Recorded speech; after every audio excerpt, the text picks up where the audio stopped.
بھائی اور دوستو، اللہ کا بڑا کرم ہے کہ اس نے تھوڑی دیر کے لیے دین کی مجلس میں بیٹھنے کی توفیق عطا کی۔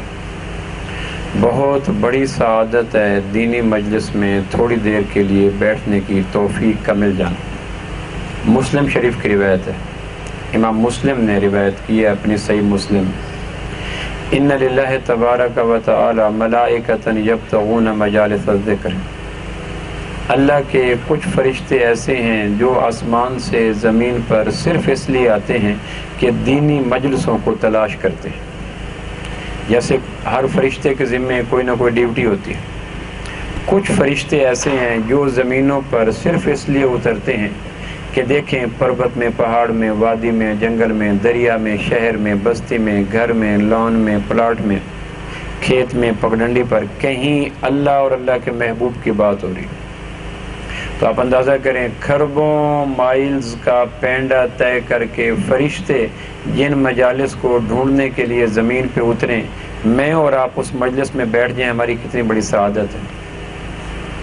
آسمان کی نوری مخلوق، اللہ کی معصیت سے پاک مخلوق، اللہ کے قرب میں رہنے والی مخلوق، عالم بالا کی مخلوق، جن مجالس کی تلاش میں آسمان سے اترتی ہے، پروردگار کسی وجہ سے خوش ہو کر ہمیں چند گھڑیاں اس مجلس میں بیٹھنے کی توفیق دے دے، اس پر ہم جتنا بھی شکر کریں اللہ کا کم ہے۔ فَإِذَا وَجَدُوا مَجْلِسًا فِيهِ الذِّكْرُ قَعَدُوا مَعَهُ، حدیث پاک میں آتا ہے جب فرشتے چلتے پھرتے اٹھتے بیٹھتے ایسی مجلس کو پا لیتے ہیں تو ان لوگوں کے پاس بیٹھ جاتے ہیں۔ وَحَفَّ بَعْضُهُمْ بَعْضًا بِأَجْنِحَتِهِمْ، اور اپنے پر ان بیٹھنے والوں کے ساتھ فخر سے ملنا شروع کر دیتے۔ فرشتے جب کسی آدمی کے پاس بیٹھ جاتے ہیں تو اس فرشتوں کی صفات آدمی کے اندر منتقل ہو جاتی ہے۔ حدیث پاک میں آتا ہے بھیڑ بکری والوں میں عاجزی ہوتی ہے۔ کیوں؟ بھیڑ بکریوں میں عاجزی ہوتی ہے۔ اونٹ والوں میں کینہ ہوتا ہے۔ کیوں؟ اونٹ کے اندر کینہ ہوتا ہے۔ گھوڑے والوں میں تکبر ہوتا ہے۔ کیوں؟ گھوڑے کے اندر گردن میں سری ہوتے ہیں۔ پہاڑی لوگ سخت مزاج کے ہوتے ہیں۔ کیوں؟ پتھروں کے بیچ میں عمر گزرتی ہے۔ صحرائی لوگوں کی بات پکی نہیں ہوتی۔ کیوں؟ ٹیلوں کے بیچ میں رہتے ہیں۔ دریائی لوگ عاشق مزاج ہوتے ہیں۔ کیوں؟ لہروں کا مزاج ان کے اندر بھی آ جاتا ہے۔ تو اگر پانی کی لہریں، زمین کے خطے، پہاڑوں کی سختی، بھیڑوں کی مسکنت، اونٹوں کا کینہ، گھوڑوں کا تکبر اگر آدمی کے اندر منتقل ہو جاتا ہے تو فرشتے جب بیٹھتے ہیں تو ان کی نیکی نہیں منتقل ہوتی۔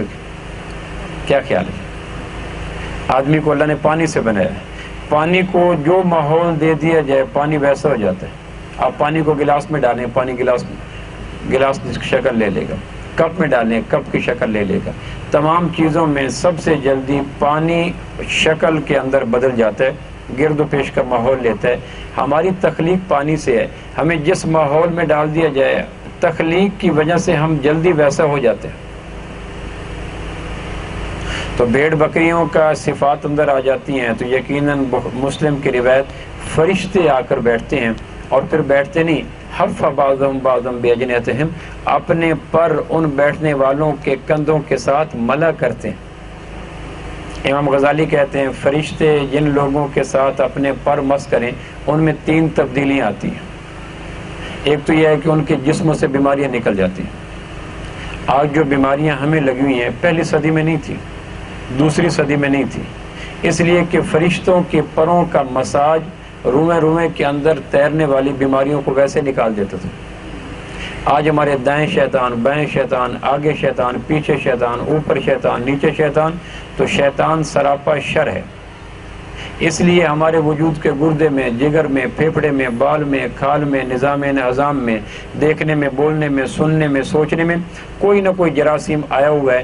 سبب اس کا ایک ہی ہے کہ فرشتوں کے پروں کا لمس جو آ کے مساج کرتا ہے، کیمو تھراپی کرتا ہے، فیزیو تھراپی کرتا ہے، اندر آ کر مانوی چینج کرتا ہے، ہمارے وجود ان مجالس سے محروم ہے۔ تو امام غزالی کہتے ہیں فرشتوں کا مس کرنا سب سے پہلے جسموں سے بیماریاں چن لیتا ہے، متعدی امراض چن لیتا ہے۔ دوسرا دماغوں سے ٹینشن چن لیتا ہے، وہ دماغ جو ہر وقت افکار سے پر رہتے ہیں، ٹینشن، ڈپریشن، پریشانی، ہر وقت سوچ کے تھک جاتا ہے۔ مولٹی فون پہ بھی سلیپنگ کی گولیاں لینی پڑتی ہیں۔ وجہ کیا ہے کہ دماغ ٹینشن سے بھرے ہوئے ہیں۔ تو فرشتوں کے اندر چونکہ پاکیزگی ہے، آپ نے پڑھا ہوگا کہ دیہاتوں میں جائیں تو طبیعت پہ ایک خوشی آ جاتی ہے۔ آپ کسی باغ میں چلے جائیں جہاں پھل لٹک رہے ہوں، بلبلیں گا رہی ہوں، کلیاں نکلی ہوئی ہوں، گلاب کھلے ہوئے ہوں، تو جب آپ کسی ہریالی کے کھیت میں جاتے ہیں طبیعت میں فوراً خوشی آ جاتی ہے۔ آپ کبھی یہ مشاہدہ کر کے دیکھ لیں، نخلستان میں چلے جائیں، چمنستان میں چلے جائیں، ملکہ کوثر میں چلے جائیں، یہ باغوں کے بیچ میں چلے جائیں، ایوب ریسرچ میں چلے جائیں، جب آپ لٹکے ہوئے پھلوں کے بیچ میں، لٹکے ہوئے پھولوں کے بیچ میں جب جاتے ہیں تو فوراً طبیعت پہ خوشی آ جاتی ہے۔ کیوں؟ لوگ کہتے ہیں ہریالی ملتی ہے، لوگ کہتے ہیں تازہ آکسیجن ملتی ہے، لوگ کہتے ہیں پولوشن سے پاک ماحول ملتا ہے۔ یہ ساری باتیں ٹھیک ہیں، لیکن نبی رحمت صلی اللہ علیہ وسلم کی صادق مصدوق پیغمبر کی زبان اقدس سے کیا ہوا کہ ہریالی میں جانے سے، باغوں میں جانے سے، پودوں میں جانے سے، گرینری میں جانے سے، نباتات میں جانے سے طبیعت میں فرحت کیوں آتی ہے؟ کیوں آتی ہے؟ کہ اس لیے کہ ہر پتا اللہ کا ذکر کرتا ہے، ذکر کا عکس اس کے بیچ میں آ جاتا ہے۔ اے سی کے قریب جاتے ہیں تو کولنگ نہیں آتی، ہیٹر کے قریب جاتے ہیں تو گرمی نہیں آتی۔ تو جب پتا ذکر کر رہا ہے، ڈالی ذکر کر رہی ہے، پھول ذکر کر رہا ہے، پھل ذکر کر رہا ہے، نغمے پنچھی ذکر کر رہے ہیں، ہوائیں ذکر کر رہے ہیں، تو ذاکرین کے بیچ میں اور جب جاتے ہیں آپ تو ان ذاکرین کے ریفلیکشن، ذاکرین کا عکس میرے اور آپ کے اندر آتا ہے، جس کی وجہ سے قرآن کہتا ہے الا بذکر اللہ تطمئن القلوب، خبردار دلوں کو اطمینان اللہ کی یاد سے ملتا ہے۔ اس لیے کہتے ہیں گھروں میں پلانٹیشن اس لیے کرو کہ یہ ذاکر ہیں، ان کی برکت سے میرے دلوں کے اوپر بھی قرار کی فوار آئے گی۔ پودے لگاؤ۔ ابو ہریرہ رضی اللہ فرمایا کرتے تھے کہ اگر میرے ہاتھ میں ایک پودا ہو اور ادھر اسرافیل علیہ السلام ناقوس پھونک دیں، سور پھونک دیں کائنات کو ختم کرنے کا، تو میں فوراً مرنے سے پہلے پودا لگا لوں گا تاکہ ذکر کرنے والا ایک تو آ جائے۔ تو اب پودوں کے بیچ میں کیوں آیا کہ پودے ذکر کرتے ہیں۔ ذاکرین کے بیچ میں جب ہم جاتے ہیں تو ہریالی ہماری خوشی کا باعث نہیں ہوتا، تازہ ہوا ہماری خوشی کے باعث نہیں ہوتی، کھلا ماحول ہمارا خوشی کا باعث نہیں ہوتا، پولوشن سے پاک ماحول ہماری خوشی کا باعث نہیں ہوتا۔ ہماری خوشی کا باعث یہ ہوتا ہے کہ ہم ذاکرین کے بیچ میں چل رہے ہوتے ہیں، طبیعت کھل اٹھتی۔ اور جب فرشتوں کے بیچ میں بیٹھے ہوں تو اب کیا خیال؟ تو پہلے یہ ہے کہ جسموں سے بیماریاں نکلتی ہیں، دوسری یہ ہے کہ دماغوں سے ٹینشن نکلتی ہے، اور تیسرا یہ ہے کہ نیکی کا شوق پیدا ہوتا ہے۔ فرشتے نافرمانی کر نہیں سکتے، فرشتوں کے اندر نافرمانی کا مادہ نہیں ہے۔ قرآن میں آتا ہے لا یاسون اللہ فی امرہ، اللہ کی نافرمانی کر نہیں سکتے۔ تو جب نافرمانی سے پاک ماحول کے بیچ میں ہم بیٹھتے ہیں تو ان کی پاکیزگی، ان کی طہارت، ان کی نیکی کا شوق بھی ہمارے وجود کے اندر منتقل ہو جاتا ہے۔ پہلی صدی کے اندر نیکی کا شوق کیوں تھا؟ کہ ہر وقت ایمان کی مجالس عام تھی، جہاں لوگ بیٹھتے ایمان کی مجلسیں قائم کر دیتے، ایمان کی مجلسیں آتی ہیں، آسمان سے فرشتے اترتے، فرشتے آ کر اپنے پروں کا مس کرتے، جسموں سے بیماریاں جاتی ہیں، دماغوں سے تناؤ جاتا اور دلوں سے نافرمانی کے خیالات نکل جاتے تھے۔ کیوں؟ فرشتوں کے پروں کا لمس ہو جاتا تھا۔ مسلم شریف کی روایت ہے کہ جب وہ لوگ بیٹھتے ہیں حف بعضهم بعضا باجنحتہم، فرشتے آ کر اپنے پر ان کے ساتھ ملتے ہیں۔ ہمیں اس بات کا 101% نہیں 1000% یقین ہے اس وقت فرشتے آپ کے اور میرے کندھوں کے ساتھ اپنے نورانی پر مس کر رہے ہیں۔ آپ مجھے دیکھ رہے ہیں، کل کوئی پوچھے کہ وہاں پروفیسر صاحب تھے تو آپ انکار کر سکتے ہیں، لیکن اس بات کا انکار ہم نہیں کر سکتے کہ ہمیں اس وقت فرشتے ہمارے پروں کو مس کر رہے ہیں اور ہمارے روئے کے اندر نیکی پھیلی ہوئی ہے۔ تو حدیث پاک میں کیا آتا ہے کہ جب وہ فرشتے آتے ہیں اور فرشتے آ کر گھنٹہ لوگ بیٹھتے ہیں، 2 گھنٹہ بیٹھتے ہیں، مسلسل اپنے نورانی پروں کے ساتھ مساج کرتے رہتے ہیں، اندر نیکی منتقل ہوتی رہتی ہے، صحت منتقل ہوتی رہتی ہے، سکون منتقل ہوتا رہتا ہے۔ جو آدمی جتنی دیر تک نیکی کے ماحول میں بیٹھتا ہے اتنا ہی سکون لے کے اٹھتا ہے، اتنا ہی قرار لے کے اٹھتا ہے، اتنا ہی اندر خوشی لے کے اٹھتا ہے۔ وجہ کیا ہے؟ کہ نیکی کے ماحول میں بیٹھا۔ پھر جب وہ مجلس ختم ہوتی ہے فَإِذَا انصَرَفُوا عَرَجُوا وَصَعِدُوا إِلَى السَّمَاءِ، مجلس ختم ہوتی ہے تو فرشتے آسمانوں کی طرف جاتے ہیں۔ مسلم شریف کی روایت ہے اللہ جاننے کے باوجود پوچھتے ہیں اَيْنَ جِئْتُمْ، کہاں سے آئے ہو؟ حالانکہ اللہ کو پتہ ہوتا ہے کہ وہ یہ کہاں سے آ رہے ہیں۔ کیوں پوچھتے ہیں؟ فخر کے ساتھ، این جئتم، کہاں سے آئے ہو؟ تو فرشتے کہتے ہیں جئنا من عباد اللہ کا یا رب، اللہ ہم تیرے بندوں کی طرف سے آئے ہیں۔ اقبال کہتا ہے بندہ اور اللہ کا بندہ، اس میں بڑا فرق ہے۔ ایک ہے بندہ ہونا، ایک ہے اللہ کا بندہ ہونا۔ بیوی کا بندہ بھی ہوتا ہے آدمی، فیشن کا بندہ بھی ہوتا ہے، درہم کا بندہ بھی ہوتا ہے، ڈالر کا بندہ بھی ہوتا ہے، عہدے کا بندہ بھی ہوتا ہے، برادری کا بندہ بھی ہوتا ہے، قبیلے کا بندہ بھی ہوتا ہے، نفس کا بندہ بھی ہوتا ہے۔ یہ سارے بندے ہیں، لیکن اصل وہ ہے جو اللہ کا بندہ ہو۔ اس لیے اللہ نے اپنے محبوب صلی اللہ تعالی علیہ وسلم کو معراج کی شب کیا کہا؟ فَأَوْحَىٰ إِلَىٰ عَبْدِهِ مَا أَوْحَىٰ، ہم نے اپنے بندے کی طرف وحی کی، یعنی اللہ کا اپنا کہہ دینا۔ اقبال کہتا ہے عبد اور عبدہ میں بڑا فرق ہے، عبد اور عبدہ میں بڑا فرق ہے کہ اللہ ہم تیرے بندوں سے آئے ہیں۔ فرشتوں کا اللہ کی بارگاہ میں یہ کہہ دینا پروردگار ہم تیرے بندوں سے آئے ہیں، یہ کتنے بڑے اعزاز کی بات ہے۔ یہ نا من عباد اللہ کا یا رب، اللہ ہم تیرے بندوں سے آئے ہیں۔ اللہ کریم جاننے کے باوجود پوچھتے ہیں میرے بندے کیا کر رہے تھے جہاں سے آپ آئے؟ میرے بندے کیا کر رہے تھے؟ تو فرشتے کہتے ہیں یسبحونک ویکبرونک ویحمدونک ویمجدونک ویہللونک ویسألونک ویستغفرونک ویستجیرونک او کما قال النبی صلی اللہ تعالی علیہ وسلم۔ فرشتے کہتے ہیں یا اللہ ہم جن بندوں کے پاس گئے تھے وہ تیری تسبیح کر رہے تھے کہ ہمارے رب کے اندر نقص کوئی نہیں، ہمارے رب کو اونگ نہیں آتی، نیند نہیں آتی، تھکن نہیں آتا، دینے کے لینا نہیں پڑتا، ہمارے رب کا باپ کوئی نہیں، بیٹا کوئی نہیں، بیوی کوئی نہیں، ہمارے رب ازل سے ہے، ابد تک رہے گا، سب کچھ ذاتی ہے، سب کچھ ازلی ہے، سب کچھ ابدی ہے۔ ہمارے رب کے اندر کوئی جھول نہیں ہے، کوئی نقص نہیں ہے، کوئی کجی نہیں ہے، کوئی زیغ نہیں ہے۔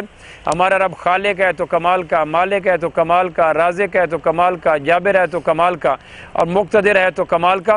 اللہ وہ تیری پاکیزگی بیان کر رہے تھے کہ دنیا کے ہر چیز کے اندر کمی بیشی، اونچ نیچ، گھٹنا بڑھنا ہو سکتا ہے، اللہ تو وہ ذات ہے جس کے اندر کائنات میں کوئی نقص نہیں ہے۔ ایک حدیث پاک میں آتا ہے جب بندہ اللہ کی تسبیح بیان کرتا ہے کہ اللہ تو پاک ہے، تیرے اندر کوئی نقص نہیں ہے، کوئی کمی نہیں ہے۔ موسیٰ علیہ السلام نے کہا یا اللہ پوری کائنات کی ضروریات کو پورا کرتا ہے تو کبھی کبھی آپ تھک تو جاتے ہوں گے۔ اللہ نے فرمایا موسیٰ علیہ السلام مجھے تھکن نہیں آتی، پہاڑوں کو دیکھوں تو دریاؤں سے غافل نہیں، سمندروں کو دیکھوں تو جنگلوں سے غافل نہیں، خلا کو دیکھوں تو فضا سے غافل نہیں، زمین کو دیکھوں تو آسمان سے غافل نہیں، جنت کو دیکھوں تو جہنم سے غافل نہیں، پرندوں کو دیکھوں تو نباتات سے غافل نہیں، زیر زمین دیکھوں تو بالائے زمین سے غافل نہیں، جمادات کو دیکھوں تو حیوانات سے غافل نہیں، ماضی کو دیکھوں تو حال سے غافل نہیں، اندھیرے کو دیکھوں تو اجالے سے غافل نہیں، شرق کو دیکھوں تو غرب سے غافل نہیں، شمال کو دیکھوں تو جنوب سے غافل نہیں، عالم بالا کو دیکھوں تو عالم زیریں سے غافل نہیں۔ موسیٰ میں کائنات میں کسی چیز سے غافل نہیں ہوں، مجھے اونگ نہیں آتی، نیند نہیں آتی۔ پھر اللہ نے فرمایا موسیٰ علیہ السلام یوں سوچ اگر کائنات کا انتظام کرتے کرتے مجھے اونگ آ جائے، مجھے نیند آ جائے تو زمین آسمان کے پیالے کو گرنے سے کون روکے گا؟ ان اللہ یمسک السماوات والارض ان تزولا، اللہ ہی تو ہے جس نے آسمان کو گرنے سے روکا ہوا ہے، ورنہ چھت جتنی لمبی ہو جائے پلر زیادہ ہوتے ہیں اور گرنے کا امکان بڑھ جاتا ہے۔ اللہ کہتے ہیں اتنی بڑی چھت کو دیکھو، حل تری من فطور فرجع البصر ثم ارجع البصر کرتین ینقلب الیک البصر خاسئا وهو حسیر، اتنی بڑی کائنات کو دیکھو، اتنی بڑی چھت کو دیکھو، اس میں تمہیں کوئی پلر کوئی ستون نظر آتا ہے؟ اتنی بڑی زمین کو دیکھو پانی پہ کھڑی ہوئی۔ موسیٰ علیہ السلام اگر مجھے اونگ نیند آ جائے، مجھے تھکن آ جائے ایک سیکنڈ کے کھربویں حصے کے برابر، تو زمین کو پچکنے سے، آسمان کو گرنے سے کون روکے گا؟ ایک حدیث پاک کا مفہوم ہے میرے بندہ جب زمین پہ بیٹھ کر میری تسبیح بیان کرتا ہے، اللہ تو پاک ہے، اللہ تو ہر نقص سے، ذوف سے، کجی سے، زیغ سے پاک ہے، اللہ تیرا دیکھنا کامل، بولنا کامل، سننا کامل، پکڑنا کامل، دینا کامل، اللہ تیری طاقتیں کامل، تیرے اندر کوئی نقص نہیں ہے۔ تو اللہ پاک فرماتے ہیں میرے بندے میں تو اس وقت بھی پاک تھا جب تو نہیں تھا، اور اس وقت بھی پاک رہوں گا ہر خطا لغزش سے جب تو نہیں ہوگا۔ میرے بندے میری پاکیزگی بیان کرنے سے میں بڑا نہیں ہوا، البتہ میں تمہیں پاک کر دیتا ہوں۔ غلطیوں سے پاک ہونا چاہتے ہو تو اللہ کی تسبیح بیان کرو، نقائص سے پاک ہونا چاہتے ہو تو اللہ سے تسبیح بیان کرو، فیصلے درست ہوں گے، سوچیں صحیح ہوں گے، ندامت نہیں ہوگی، کام درست ہوں گے، بندہ زمین پہ اللہ کی تسبیح پاکیزگی جتنی بیان کرتا ہے، اللہ اسی کے بقدر بندے کو نافرمانیوں سے پاک کرتے چلے جاتے ہیں۔ اللہ وہ بندے زمین پہ بیٹھ کر یسبحونک تیری تسبیح کر رہے تھے، ویحمدونک تیرا شکر ادا کر رہے تھے۔ اللہ تو نے آنکھوں کے لیے کتنے رنگ دیے، اللہ تو نے زبان کے لیے کتنے ذائقے دیے، اللہ تو نے کان کے لیے کتنی آوازیں دی، اللہ تو نے دل کے لیے کتنے خیالات دیے، اللہ تو نے دماغ کے لیے کتنے تفکر دیے، اللہ تو نے جذبوں کے لیے کتنے رشتے دیے، اللہ تو نے جسم کے لیے کتنے موسم دیے، اللہ تو نے ایک میرے وجود کو خوش کرنے کے لیے کتنا انتظام کیا۔ اللہ ہم تیرا کروڑ شکر ادا کرتے ہیں، تو نے ہمارے وجود کے لیے اتنی نعمتیں بتائیں۔ وہ اللہ تیرا شکر کر رہے تھے، یحمدونک اللہ تیری تعریف کر رہے تھے۔ اللہ کہتے ہیں میری تعریف کرنے سے میں قابل تعریف صاحب تعریف نہیں ہوتا، میں تو اس وقت بھی صاحب تعریف تھا جب یہ نہیں تھے، البتہ جب یہ میری تعریف کرتے ہیں میں انہیں قابل تعریف کر دیتا ہوں۔ وَيُحَلِّلُونَكَ اللہ تیرے لا الہ الا اللہ ہونے کی باتیں کر رہے تھے، وہ یہ کہہ رہے تھے کائنات میں جو ہوا، جو ہو رہا ہے، جو ہوگا اکیلے اللہ سے ہوا، اکیلے اللہ سے ہو رہا ہے، اکیلے اللہ سے ہوگا۔ کائنات میں عزت ذلت موت حیات نفع نقصان بلندی پستی اکیلے اللہ کے ہاتھ میں، جو چاہے جب چاہے جتنا چاہے کر گزرے، اس کے فیصلوں کے آگے بند باندھنے والا کوئی نہیں، روکنے والا کوئی نہیں، کوئی حاسد کوئی جابر کو متکبر، اللہ کے نہ کو ہاں میں ہاں کو نہ میں بدلنے والا کوئی نہیں، وہ جو کر دے وہ کر دیتا ہے، وہ ہاں کرے کوئی نہ نہیں، وہ نہ کرے کوئی ہاں نہیں، وہ عزت کرے کوئی ذلت نہیں۔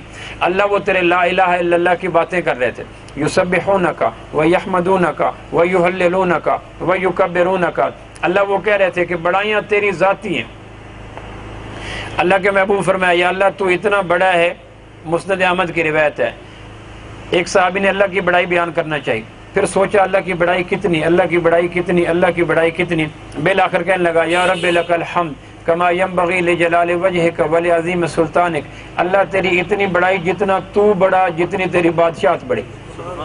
نیکی والے فرشتے نے برائی والے فرشتوں کو کہا کہ اس نے کیا کہا، کہ اس نے یہ کہا کہ اللہ تیری اتنی تعریف جتنا تو بڑا اور جتنی تیری ذات بڑی۔ اللہ پاک فرمانے لگے، نیکی والا فرشتہ کہنے لگا برائی والے فرشتے سے تمہیں پتہ ہے اللہ کتنے بڑے ہیں؟ کہنے کے نہیں، کہ پھر اللہ کی بڑائی کتنی لکھیں؟ کہ ہمیں نہیں پتہ۔ تو پھر یہ فرشتے اس صحابی کا جملہ سننے کے بعد آسمان کی طرف گئے، اللہ سے کہنے لگے یا رب ان عبدک قال مقالۃ لا ندری ماذا یکتبانھا، مسند احمد کی روایت، اللہ تیرے ایک بندے نے جملہ کہا، ہماری قلموں کو توڑ دیا، ہمارے علم کو تھکا دیا۔ اللہ نے جاننے کے باوجود کہا کیا کہا میرے بندے نے؟ کہ وہ کہہ رہا تھا اللہ تیری اتنی تعریف جتنا تو بڑا، جتنی تیری بادشاہت بڑی۔ اللہ نے کہا پھر کہ یا اللہ ہمیں کیا پتہ آپ کتنے بڑے ہیں، ہم نے اس کی نیکیاں لکھنی ہیں، تاروں کے برابر کہتا لکھ دیتے، ذروں کے برابر کہتا لکھ دیتے، قطروں کے برابر کہتا لکھ دیتے، پتوں کے برابر کہتا لکھ دیتے، کائنات کی تمام مخلوقات کے برابر کہتا لکھ دیتے، لیکن ہمیں تو پتہ ہی کوئی نہیں تو کتنا بڑا، تیری بادشاہت کتنی بڑی، ہم نہیں تھے تو تھا، ہم نہیں ہوں گے تو ہوگا۔ تو حدیث پاک میں آتا اللہ نے فرمایا اترکو حاضی حتی یلقانی فاجزیہ بھی، جو اس نے جملہ کہا ویسا ہی لکھ دو، قیامت والے دن اس بندے کو اپنے سامنے کھڑا کروں گا اور کہوں گا دیکھ میں کتنا بڑا ہوں، اور پھر اس کو اپنی بڑائی کے شایان شان نیکی بھی عطا کروں گا۔ آپ کو توفیق ملے تو یہ جملہ کہا کریں یا رب لک الحمد کما ینبغی لجلال وجہک ولعظیم سلطانک۔ آج تک نیکیوں کا فرشتہ کبھی بھی نیکی لکھنے میں عاجز اور پامال اور درماندہ نہیں ہوا۔ ہاں اس جملے پہ وہ تھک گیا، کیونکہ فرشتوں کو کیا پتا اللہ کتنے بڑے۔ اللہ یسبحونک ویکبرونک ویمجدونک ویہللونک ویکبرونک ویسألونک اللہ وہ تیرے سے سوال کر رہے تھے۔ اللہ پاک پوچھتے ہیں کس چیز کا سوال کر رہے تھے؟ اللہ تیری جنت کا سوال کر رہے تھے۔ اللہ کہتے ہیں انہوں نے جنت کو دیکھا؟ فرشتے کہتے ہیں کہ نہیں۔ اللہ کہتے ہیں اگر دیکھ لیتے تو ان کی طلب کا کیا عالم ہوتا؟ تو فرشتے کہتے ہیں یا اللہ پھر وہ جنت کے مانگنے کے علاوہ کوئی سوال ہی نہ کرتے۔ ایک آدمی دعا مانگ رہا تھا یا ذل جلال والاکرام یا ذل جلال والاکرام یا ذل جلال والاکرام، بار بار دعا مانگ رہا تھا۔ آپ علیہ السلام قریب بیٹھے تھے، آپ فرمان لیں کہ جتنا اللہ کے پیارے ناموں کا واسطہ دے رہا ہے اللہ کرے ان ناموں کے بعد جنت کے علاوہ کوئی چیز مانگ نہ لے، یعنی جتنے اس نے ناموں کا واسطہ دیا ہے اس کا حق یہ ہے کہ مانگے تو جنت مانگے۔ اللہ وہ تیرے سے تیری جنت مانگ رہے تھے۔ اللہ نے دنیا کو بنایا اور ایک دفعہ نگاہ رحمت نہ ڈالی، جنت کو بنایا تو روزانہ 5 دفعہ اللہ محبت کی نگاہ ڈالتے ہیں۔ اور کہتے ہیں اور بن جا اور بن جا اور بن جا. جنت کا سب سے چھوٹا گھر 4 ارب 90 کروڑ اس میں بیڈ روم ہوں گے. کتنے جی؟ سب سے چھوٹا گھر جنت کی کالونی کی کٹنگ کا سب سے چھوٹا پلاٹ حدیث پاک میں آتا ہے، اس کا سب سے چھوٹے گھر کے بیڈ روم 4 ارب 90 کروڑ بیڈ روم ہوں گے. باقی آپ سوچ لیں لان کیسا ہوگا، پلاٹ کیسے ہوں گے، باقی چیزیں کیسے ہوں گی. تو یہ اللہ انہوں نے جنت کو دیکھا نہیں، اگر دیکھ لیتے تو ان کے لبوں پہ جنت کے علاوہ کبھی کسی چیز کی طلب ہی نہ آتی. حدیث پاک میں آتا ہے جو روزانہ آدمی 5 دفعہ کہتا ہے دل سے اللہ جنت دے دے، اللہ جنت دے دے، تو جنت الفردوس کہتی ہے یا اللہ اب اس کو دے ہی دے. کتنا طلبگار سچا بنا بیٹھے. ہمارے دلوں سے جنت کا شوق ختم ہو گیا. ایسی جنت کو کیا کرے کوئی جس میں لاکھوں برس کی حوریں ہوں. جنت کی حقیقت ہمیں معلوم ہے لیکن دل کے بہلانے کو غالب یہ خیال اچھا ہے. آمکوں کی جنت میں رہتے ہو، پھول پیراڈائز میں رہتے ہو، جنت کا شوق ختم ہو گیا. پہلی صدی میں جنت کا شوق تھا. وَيَسْتَجِيرُونَ کا اللہ وہ تو اسے پناہ مانگ رہے تھے. اللہ کہتے ہیں کس چیز سے پناہ مانگ رہے تھے؟ کہ دوزخ سے پناہ مانگ رہے تھے. اللہ نے کہا انہوں نے دوزخ کو دیکھا ہے؟ کہنے کہ نہیں. کہ اگر دیکھ لیتے تو کہ یا اللہ وہ کسی اور چیز سے پناہ کی دعائی نہ کرتے. ہر وقت لبوں پہ ایک ہی بات ہوتی ہے، یا اللہ کھانا کیا، غربت کیا، کچا گھر کیا، پکا گھر کیا، اولاد کا ہونا کیا، نہ ہونا کیا، جاب کا لگنا کیا، نہ لگنا کیا، الیکشن میں جیتنا کیا، ہارنا کیا. یہ کون سی چیز ہے؟ یا اللہ مہربانی فرما ہمیں جہنم سے بچا لے. ایک ہی ان کی ہوتا، جہنم سے بچا لے، دوزخ سے بچا لے. اللہ فرماتے ہیں اور کیا کہہ رہے تھے کہ یستغفرون کا اللہ وہ کہہ رہے تھے کہ ہمارے سارے گناہوں کو معاف کر دے. جس طرح میں اور آپ بیٹھے ہیں، ہم اس وقت کسی مسلک کے لیے نہیں بیٹھے، گروہ کے لیے نہیں بیٹھے، جماعت کے لیے نہیں بیٹھے، فرقے کے لیے نہیں بیٹھے. اللہ اس بات کا گواہ ہے ہم صرف اللہ کے لیے بیٹھے ہیں، اللہ کے محبوب کے لیے بیٹھے ہیں اور اسلام کے لیے بیٹھے ہیں. ہم کسی مسلک کی بات کرنے سے کروڑا دفعہ اللہ سے پناہ چاہتے ہیں. ہمیں اس بات پہ فخر ہے سماکم المسلمین، تو مسلمان ہو. قرآن نے ہمارا نام مسلمان رکھا، ہمیں اس پہ فخر ہے. اللہ کے محبوب نے ہمارا نام مسلمان رکھا، ہمیں اس پہ فخر ہے. ہم اس اتنے عظیم ٹائٹل سے ہٹ کر نیچے اپنے نام کوئی اور بدلنا، ہم اس گناہ عظیم سے اللہ کی پناہ چاہتے ہیں. ہمارے لیے مسلمان ہونا کافی ہے. اللہ کہتے اور کیا کہہ رہے تھے کہ وہ گناہوں سے معافی مانگ رہے تھے. اللہ فرماتے اچھا کیوں؟ کہ یا اللہ وہ جانتے تھے کہ ہواؤں کو طوفان گناہ بناتے ہیں، لہروں کو سیلاب گناہ بناتے ہیں، جسموں میں بیماریاں گناہ لاتے ہیں، رزق میں بے برکتی گناہ لاتے ہیں، اولاد کو نافرمان گناہ بناتے ہیں، آنکھوں میں پریشانیاں گناہ لاتے ہیں، گھروں میں بے برکتی گناہ لاتے ہیں، بیویوں کو سرکش گناہ بناتے ہیں، اپنوں کو غیر گناہ بناتے ہیں، اقتدار پہ کرپٹ لوگ گناہ لے کے آتے ہیں، قریبیوں کو بچھو گناہ بناتے ہیں، گزرگاہوں کو غیر محفوظ گناہ بناتے ہیں. بجائی کے دنوں میں بادل کا نہ برسنا گناہوں کی وجہ سے ہوتا ہے، کٹائی کے دنوں میں چھاجوں بارشوں کا برسنا گناہوں کی وجہ سے ہوتا ہے، زمین کی برکتوں کا نچڑ جانا گناہوں کی وجہ سے ہوتا ہے، آسمان کے باران رحمت کا رک جانا گناہوں کی وجہ سے ہوتا ہے، اولاد نرینہ کا نہ پیدا ہونا گناہوں کی وجہ سے ہوتا ہے، گزرگاہوں پہ رازنوں کا عام ہونا گناہوں کی وجہ سے ہوتا ہے، جسموں کو چلتے پھرتے اسپتال بنانا گناہوں کی وجہ سے ہوتا ہے، پریشانیاں گناہ لاتی ہیں، ٹینشن گناہ لاتی ہے. فَكُلًّا أَخَذْنَا بِذَنبِهِ وہ اس راز کی بات کو جانتے تھے. ہائیڈروجن بم، نائٹروجن بم اتنے خطرناک نہیں ہوتے، زہر اتنی خطرناک نہیں ہوتی، ابھرتے ہوئے سیلاب اتنے خطرناک نہیں ہوتے، زمینوں کے پیٹ میں جاگنے والے زلزلے اتنے خطرناک نہیں ہوتے جتنا آنکھوں کی بے حیائی خطرناک ہوتی ہے، زبان کی غیبت خطرناک ہوتی ہے، کانوں کی بدسماعتی خطرناک ہوتی ہے، دماغوں کا تعیش خطرناک ہوتا ہے، دلوں کی حب شہوات خطرناک ہوتی ہے، بیٹیوں کا حق مارنا خطرناک ہوتا ہے، سود کا کاروبار خطرناک ہوتا ہے، ایک دوسرے کو گالی دینا خطرناک ہوتا ہے، موسیقی کی دھنیں خطرناک ہوتی ہیں. وہ کہتے ہیں آسمان جتنے ریت کے ذرے ہیں اتنے ایٹم بم بنا کر زمین پہ پھینک دو، اتنی بربادی نہیں ہوتی جتنی آنکھوں کی بے حیائی سے بربادی ہو جاتی ہے، زبان کے جھوٹ سے بربادی ہو جاتی ہے. ایک آدمی نے مذاق سے ایک آدمی کو پریشان کیا. حدیث پاک میں آتا ہے ایک آدمی نماز پڑھنے کے لیے آیا، دیہاتی تھا، اس کے پاس رسی تھی، لکڑیاں بازار سے بیچ کے آیا، رسی پیچھے رکھی، اللہ اکبر کر مسجد نبی میں نماز پڑھی. ایک صحابی بیٹھے تھے پیچھے، انہوں نے دیکھا کہ یہ آدمی رسی پیچھے رکھ کر نماز پڑھ رہا ہے. اس کے دل میں کوئی مذاق آیا، انہوں نے چپکے سے رسی اٹھائی، ایک صف کے پیچھے چھپا کے ایک طرف ہو کے بیٹھ گئے. صحابی نے نماز پڑھی، سلام پھیرا، دیکھا رسی کوئی نہیں. اب اس کی لکڑیوں کو باندھنے والی کل زیادہ رسی تھی، اب وہ پریشان، کبھی ادھر کبھی ادھر کبھی ادھر، حتیٰ کہ اس صحابی کی بے ساختہ ہنسی چھوٹ گئی. اسے پتہ چل گیا کہ میری رسی انہوں نے چھپائی ہے. انہوں نے پوچھا میرا زاد راہ کہاں ہے؟ انہوں نے کہا فلاں جگہ پڑی ہے. وہ رسی لے کے اللہ کے نبی کے پاس چلے گئے. اللہ کے نبی میں نے نماز پڑھی، انہوں نے میری رسی چوری کر لی. صحابی پیچھے ہے کہ اللہ کے محبوب میں اللہ کی ذات کو گواہ بنا کے کہتا ہوں میں نے چوری کوئی نہیں کی، میرا مقصد صرف مذاق کا تھا. آپ فرمایا جو اللہ اور اس کے رسول پر ایمان رکھتا ہے اس کو چاہیے کہ مسلمان کو مذاق میں بھی پریشان نہ کرے. اس صحابی نے کہا جی میں نے مذاق کیا. آپ نے پھر فرمایا جو اللہ اور اس کے رسول پر ایمان رکھتا ہے اس کو چاہیے کہ مسلمان کو مذاق میں بھی پریشان نہ کرے. اس نے کہا جی میں نے جسٹ مذاق کیا تھا. آپ نے پھر فرمایا جو اللہ رسول اور آخرت پر ایمان رکھتا ہے اسے کہو مسلمانوں کو مذاق میں بھی پریشان کرنا چھوڑ دو. آپ فرمایا مذاق میں جھوٹ آدمی بولتا ہے اس کی بدبو سے فرشتے 1 میل دور چلے جاتے ہیں. تو جو کہتا ہے جھوٹ کے بغیر کاروبار نہیں چلتا اس کی بدبو کا آپ عالم کر سکتے ہیں. جو کہتے ہیں جھوٹ کے بغیر بزنس ہی نہیں چلتا اس کے وجود سے نکلنے والی بدبوؤں کا آپ اندازہ کر سکتے ہیں کتنی بدبوئیں نکلتی ہوں. تو کہ یا اللہ وہ اس راز کی بات کو جانتے تھے. ہر بربادی کا سبب گناہ ہے، اس لیے وہ کہہ رہے تھے یا اللہ ہمارے گناہوں کو معاف کر دے. جو بھول چوک کے کیے وہ بھی، جو جان بوجھ کر کیے وہ بھی، جو اندھیرے میں کیے وہ بھی، جو اجالے میں کیے وہ بھی، جو اخلاقیات کے حوالے سے کیے وہ بھی، جو معاملات کے حوالے سے کیے وہ بھی، جو عبادات کے حوالے سے کیے وہ بھی، جو صغیرہ کیے وہ بھی، جو کبیرہ کیے وہ بھی، جو بندوں کے حوالے سے کیے وہ بھی، جو تیرے حقوق کے حوالے سے کیے وہ بھی. اللہ چھوٹا بچھو بھی خطرناک، بڑا بچھو بھی خطرناک، چھوٹا انگارہ بھی خطرناک، بڑا انگارہ بھی خطرناک. یا اللہ وہ جانتے تھے انسانی بستیوں کے لیے گناہوں سے زیادہ ہولناک، خوفناک، مضر چیز ہے ہی کوئی نہیں. اس لیے وہ اس مجلس میں بیٹھ کے کہہ رہے تھے گناہوں کو معاف کرنے والے فضل فرما ہمارے سارے گناہوں کو معاف کر دیں. اب آگے حدیث سنیں.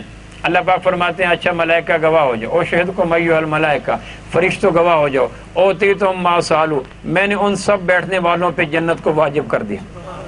وَأَجَرْتُهُم مِّمَّا اسْتَجَارُوا، اور میں نے سب کے اوپر دوزخ کو حرام کر دیا. وَغُفِرْتُ لَهُمْ، اور میں نے ان سب کے سارے گناہوں کو معاف کر دیا. آپ اندازہ کر سکتے ہیں جس آدمی نے انتظام کر کے، انصرام کر کے، محنت کر کے، جگہ کو ہموار کر کے ہمارے لیے ایسی مجلس کے انعقاد کو یقینی بنایا، آسان بنایا. ہم تو آ گئے، آپ کو اندازہ نہیں کہ انتظام کرنے والوں نے کیا کیا انتظام کیے ہوں گے.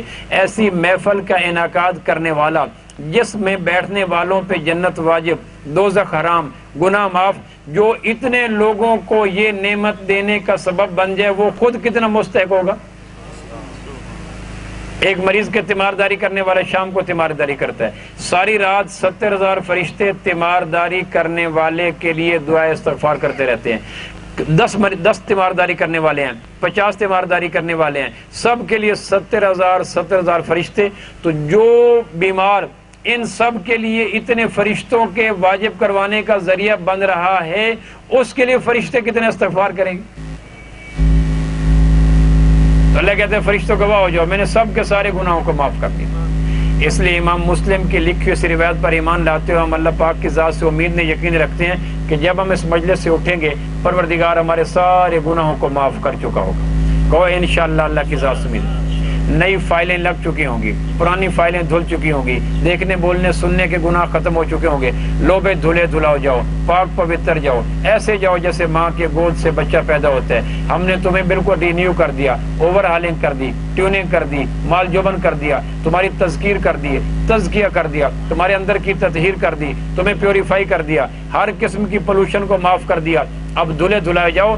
جس طرح ایک آدمی نیا کپڑا پہن کر جاتا ہے تو بیٹھتے ہوئے کپڑا کی احتیاط کرتا ہے، گزرگاہ پہ کپڑے کی احتیاط کرتا ہے، کیچڑ والی جگہ سے احتیاط کرتا ہے. اسی طرح جب ہم اس مجلس سے اٹھیں تو کہیں ابھی اللہ نے معاف کیا، ہم آنکھوں کو غلط دیکھنے سے احتیاط کریں گے، زبان کو غلط بولنے سے احتیاط کریں گے، کانوں کو غلط سننے سے احتیاط کریں گے. اس لیے کہ پروردگار نے اپنے فضل سے صحت کے عالم میں جب ہم یہاں بیٹھے ہیں، اسی وقت کتنے لوگ الائڈ کے بیڈ کے اوپر کومے میں پڑے ہیں جب ہم یہاں بیٹھے ہیں. اس وقت کتنے لوگ غیروں کی قید میں پڑے ہیں جب ہم یہاں بیٹھے ہیں. اس وقت کتنے لوگ اپنوں کے پاس اغوا ہوئے پڑے ہیں جب ہم یہاں بیٹھے ہیں. اس وقت کتنے لوگ سینمے میں شراب میں دھت پڑے ہیں جب ہم یہاں بیٹھے ہیں. اس وقت کتنے لوگ میں و میکدہ کی مجالس میں ہیں. لہٰذا ہم اپنی طاقت سے، ہمت سے، دانش سے، قوت سے، نیکی سے، طہارت سے نہیں ہے، پروردگار نے اسپتالوں سے بچایا، جیلوں سے بچایا، مشکلات سے بچایا، شراب و کباب سے بچایا، لچر محفلوں سے بچایا، صحت کے ساتھ، ایمان کے ساتھ، زندگی کے ساتھ ایسی مجلس میں آنے کی توفیق دی۔ اس پہ ہم کیا کہیں؟ بولو جی الحمدللہ۔ کیا کہیں جی؟ الحمدللہ۔ بھائیو پہلی صدی کے اندر ایسی مجلسیں عام تھی، ہر جگہ یہ مجلسیں ہوتی تھی۔ نتیجہ یہ تھا کہ ہسپتال نہیں تھے، قید خانے نہیں تھے، جھگڑے نہیں تھے، ٹکراؤ نہیں تھے، نیکی کی مجلس کی وجہ سے اندر ہر وقت پاک رہتا تھا۔ جس طرح پنکھا چلتا ہے تو آکسیجن پیدا نہیں ہوتی، پنکھا ٹھہری ہوئی آکسیجن کو حرکت دے کر بیٹھنے والوں کو سکون دیتا ہے۔ پنکھے کے پروں میں آکسیجن نہیں ہوتی، کمرے کے اندر غیر متحرک آکسیجن کو پنکھا چل کر حرکت دیتا ہے تو آنکھوں میں خوشی آ جاتی ہے، پنکھا آ گیا، چہرے پہ خوشی آ جاتی ہے، پنکھا آ گیا، لوگ خوش ہو جاتے ہیں، پنکھا آ گیا، ہوا چل پڑی، حالانکہ آکسیجن پنکھا نہیں دیتا، ٹھہری ہوا کو متحرک کرتا ہے۔ نیکی کی مجالس پنکھے کی طرح دلوں کے اندر ٹھہرے ہوئے ایمان کی ہوا کو نیکی کی مجلس آ کر حرکت دیتی ہے، جس کی وجہ سے ایمان حرکت آ جاتا ہے، آنکھوں میں حیا آ جاتی ہے، زبان پہ سچ آ جاتا ہے، دلوں میں خیر خائی آ جاتی ہے، دماغوں میں نرمی آ جاتی ہے، آپس میں پیار آ جاتا ہے، رشتہ دار خوش ہو جاتے ہیں، پڑوسی محفوظ ہو جاتے ہیں، لینے دینے والوں کے قرضے برابر وقت پہ واپس ہونا شروع ہو جاتے ہیں، لو بھی ٹھنڈک آ گئی۔ کیا ہوا؟ ایمان کا پنکھا چلا، ایمان حرکت میں آیا، ایک دوسرے کو قرار ملنا شروع ہو گئی۔ پہلی صدی میں یہ عام تھا، بعد میں دھیرے دھیرے ختم ہو گیا۔ اس لیے صحابہ کو آپ نے فرمایا جددوا ایمانکم، اپنے ایمان کو تازہ کیا کرو، اپنے ایمان کو رینیو کیا کرو، اپنے ایمان کو توانا کیا کرو۔ پوچھا کیف نجدد ایماننا یا رسول اللہ صلی اللہ علیہ وسلم، اللہ کے محبوب ہم اپنے ایمان کو تازہ کیسے کریں، ایمان کو کیسے دھوئیں؟ آپ فرمایا جس طرح کپڑا مسلسل استعمال کے بعد اس کے تانے بانے میں میل آ جاتی ہے، اس کے نقوش مدھم پڑ جاتے ہیں، اس کے پرنٹ دور ہو جاتے ہیں، اس طرح ایمان بے دینی کے ماحول میں رہ کر اس کے نقوش مٹ جاتے ہیں، اس کے تانے بانے میں میل آ جاتی ہے، اس کے پلگ میں کچرے آ جاتے ہیں، اس کا کپڑا گندا ہو جاتا ہے۔ صحابہ نے کہا جی پھر ایمان کے تانے بانے کو کیسے دھوئیں، ایمان کے پرنٹ کو کیسے سلامت رکھیں، ایمان کے کچرے سے ہم پلگ سے ہم کیسے کچرے نکالیں؟ تو امام کائنات نے اس کا حل دیا، جددوا ایمانکم، اپنے ایمان کو تجدید کیا کرو، دھویا کرو، اوور ہالنگ کیا کرو۔ کیسے اوور ہالنگ کریں؟ آپ فرمائے اکثر بقول لا الہ الا اللہ محمد الرسول اللہ، اکثر اللہ کی باتیں کرو، میری باتیں کرو، اس کے کرنے سے تمہارے ایمان میں طاقت آ جائے گی، ایمان دھل جائے گا، اور جب ایمان قوی ہو جائے گا تو مسجد میں جانا بھی آسان ہوگا، تہجد پہ اٹھنا بھی آسان ہوگا، ماں بہن کو کسی کی ماں بہن کو دیکھ کر آنکھ جھکانا بھی آسان ہوگا، موسیقی کو دیکھ کر وومٹ کرنا بھی آسان ہوگا، حق دینے بھی آسان ہوں گے، ظلم چھوڑنا بھی آسان ہوگا، پڑوسیوں کے ساتھ اثار کرنا بھی آسان ہوگا، صلہ رحمی بھی آسان ہوگی، مارا ہوا مال واپس دینا بھی آسان ہوگا، ایک دوسرے کے ساتھ خیر خائی بھی آسان ہوگی۔ ہر نیکی آسان ہو جاتی ہے جب ایمان ریو نہیں ہو جاتا ہے، اور ہر نیکی مشکل ہو جاتی ہے جب ایمان کمزور ہو جاتا ہے۔ اس لیے ایک صحابی ابو دردہ رضی اللہ عنہ ایک صحابی کو کہا او اللہ پر ایمان لیں، تعال نؤمن بربنا سا، او اللہ پر ایمان لیں۔ تو وہ صحابی کہنے لگے اولسنا بمؤمنین، کہ کیا ہم پہلے ایمان والے نہیں ہیں کہ آپ کہتے ہیں او ایمان لیں؟ کہنے لگے نہیں او ایمان لیں۔ تو یہ صحابی ناراض ہو کر نبوت کی بارگاہ میں گئے۔ اللہ کے محبوب ابی دردہ مجھے کہتا ہے او اللہ پر ایمان لیں، ایمان لانے کا کیا مقصد ہے؟ آپ نے کہا ابی دردہ کو بلا کے لاؤ۔ حضرت ابی دردہ بلا کے لے گئے۔ ابی دردہ آپ نے ان کو کہا او اللہ پر ایمان لیں؟ کہ جی کہا ہے۔ کہ کیوں کہا ہے؟ کہ میرے کہنے کا مقصد یہ تھا او اللہ کی طاقت کی باتیں کریں، محبوب کی عظمت کی باتیں کریں، اللہ کی بے پایاں طاقتیں قدرتیں حکمتوں کی وجہ سے اور امام کائنات کی دل آواز محبت کی وجہ سے ایمان تازہ ہو جاتا ہے۔ ان القلب اسرا تقلب من القدر اذا استجمت غلیانها، فرمایا اللہ کے نبی جس طرح ہنڈیا کے نیچے آنچ تیز کر دی جائے تو جو کچھ ہنڈیا کے اندر ہے وہ ابل اٹھتا ہے، اور اگر ہنڈیا کے نیچے سے آنچ نکال دی جائے تو جو کچھ ہنڈیا کے اندر ہے وہ فریز ہو جاتا ہے۔ ایمان کو اگر اللہ اور اللہ کے محبوب کے تذکرے سنائے جائیں، ایمان کی ہنڈیا ابل اٹھتی ہے، اندر سب کچھ بوائل ہو جاتا ہے، اور اگر یہ نہ سنیں تو ایمان فریز ہو جاتا ہے، ٹھنڈا ہو جاتا ہے۔ پھر آدمی کو مسجد جانا مشکل، نگاہ جھکانا مشکل، سچ بولنا مشکل، سادگی اختیار کرنا مشکل، سود چھوڑنا مشکل، حرام کاری چھوڑنا مشکل۔ کیوں؟ کہ ایمان کمزور ہو گیا ہے۔ تو بھائیو ایمان کی مجالس کائنات میں اللہ کی سب سے بڑی نعمت ہے۔ ایمان میں سب سے بنیادی بات یہ ہے کہ اللہ کی طاقت کی بات کرو۔ دام بنائے کام، پیسہ بنائے کام، ڈالر بنائے کام، یورو بنائے کام، رشوت بنائے کام، سفارش بنائے کام، نواز شریف بنائے کام، زرداری بنائے کام، یہ سارے جھوٹ ہیں۔ گدھے کا ہینگنا، کتے کا بھونکنا، اور یہ باتیں برابر ہیں کام اللہ بناتا ہے، اور جب اللہ کام بنانے پہ آتا ہے تو اللہ اپنے ڈنکے کی چوٹ پہ کام بنا دیتا ہے۔ اللہ کو کام بنانے کے لیے مادی نقشوں کے کسی کے تعاون کی ضرورت ہی نہیں ہوتی۔ اللہ ایک آزاد ذات ہے۔ دلوں کو سناؤ، بیماری سے دل مایوس کیوں ہوتا ہے؟ قرض سے دل مایوس کیوں ہوتا ہے؟ پریشانی سے دل مایوس کیوں ہوتا ہے؟ غربت سے دل مایوس کیوں ہوتا ہے؟ ایک وہ ذات ہے جو غربت سے دولت لا سکتی ہے، پریشانی سے سکون لا سکتی ہے، بے چینی سے قرار لا سکتی ہے۔ عزیر علیہ السلام ایک بستی سے گزرے، بستی بھیڑ ہوئی پڑی تھی۔ عزیر علیہ السلام نے کہا یا اللہ اس بستی کے اندر دب جانے والوں کو زندہ کیسے کرے گا؟ اللہ نے عزیر علیہ السلام کو کہا سو جاؤ۔ عزیر علیہ السلام ایک دیوار کے ساتھ ٹیک لگا کے سو گئے، ادھر گدھے کو باندھا، ادھر ساتھ وہ روٹی کھول کے رکھی، اور روٹی کے اوپر انگوروں کا شیرہ نچوڑا، اپنے پگڑی کے پلو میں انگوروں کو باندھا، اس کو نچوڑا تاکہ روٹی کے اندر شیرہ چلا جائے، روٹی میں شیرہ چلا جائے، پانی کو کھول کے رکھا، گدھے کو باندھا اور ٹیک لگا کے لیٹ گیا۔ تو اٹھے، اللہ نے فرمایا یا عزیر کم لبست، عزیر کتنا سوئے ہو؟ تو انگڑائی لے کے لگے لبست تو یوما، آج تو دن سویا ہوں۔ اللہ نے کہا فانظر الی طعامک، اپنے کھانے کو دیکھ، تو کھانے کو دیکھا تو روٹی گرم، شیرہ اوپر، پانی صاف۔ کہنے لگے یا اللہ اگر میں دن سویا ہوتا تو روٹی کے کنارے مڑ جاتے، شیرہ جذب ہو جاتا، پانی میں گرد و غبار آ جاتا، او بعض یوم، ایسے پل تو پل سویا اور آنکھ کھل گئی۔ اللہ نے کہا فانظر الی حمارک، گدھے کی طرف دیکھ، تو گدھے کا نام و نشان کوئی نہیں، نہ ہڈیاں نہ بال نہ کھال۔ کہ یا اللہ یہ کیا ہوا؟ اللہ نے کہا دیکھ اب کیا ہوا، تو کہہ رہا ہے دن نہیں پل تو پل سویا، بل لبست مئۃ عام، تیرا رب کہتا ہے تمہیں سوئے ہوئے 100 سال گزر گیا۔ اللہ ایک صدی کہنے لگے ہاں ایک صدی ہو گئی تجھے سوئے ہوئے۔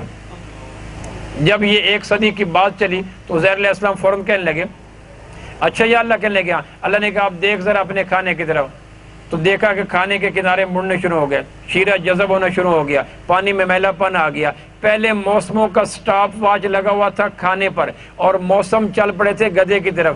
دیکھ گدھے کی طرف تو ایک پرانی ہڈی، نہ گدھا نہ گدھے کا نشان۔ اللہ نے کہا گدھے کو دیکھ، کیف ننشزھا ثم نکسوھا لحما، دیکھ ہم تیرے گدھے کو کیسا کھڑا کرتے ہیں۔ تو ہڈیاں کھڑی ہوئی، کہیں سے بال، کہیں سے کھال، کہیں سے گردہ، کہیں سے پھیپڑے، حتیٰ کہ اٹھتے اوپر نیچے سے آتے آتے گدھا کھڑا ہو گیا۔ اس نے کان ہلائے، کہا دیکھ اپنے کھانے کی طرف، تو روٹی پہ کائی جم گئی، شیرہ اندر جذب ہو گیا، پانی میں گرد و غبار آ گیا۔ کہنے کہ یا اللہ یہ کیا؟ گدھا کھڑا ہو گیا، روٹی سلامت ہوگی۔ تو عزیر علیہ السلام کہنے کہ وَعْلَمْ أَنَّ اللَّهَ عَلَىٰ كُلِّ شَيْءٍ قَدِيرٌ، اللہ میں جان گیا تو کائنات کے سارے ہی کام کر سکتا ہے۔ جاؤ میرے محبوب ان لوگوں کو یہ باتیں سناؤ، یہ مایوس ہو کے پڑے ہیں، یہ تھک گئے ہیں، یہ لحاف میں سر دے کے سوتے ہیں، یہ ٹینشن کا شکار ہو گئے ہیں، یہ نفسیاتی مریض ہو گئے ہیں، یہ پریشان ہو گئے ہیں۔ ان کو پتہ نہیں کہ وہ ذات جس کو اونگ کوئی نہیں، نیند کوئی نہیں، دینے کے لیے کہیں سے لینا نہیں پڑتا، ان کو کہو وہ بیماری کے جراثیم کو صحت کے لیے استعمال کر سکتی ہے، غربت کے نقشوں کو دولت کے لیے استعمال کر سکتی ہے، ٹینشن کو خوشی کے لیے استعمال کر سکتی ہے۔ جاؤ ان اجڑے ہوئے لوگوں کو جا کر میرا یقین بتلاؤ، اللہ کے ہوتے ہو پریشان کیوں ہوتے ہو؟ تمہارا رب آزاد ہے۔ تو پہلی بات ایمان مضبوط ہوتا ہے اللہ کی قوت سے، اور دوسری بات میرے محبوب نے بتاؤ تمہارے درمیان آنے والا نبی کتنا عظیم و شان نبی ہے۔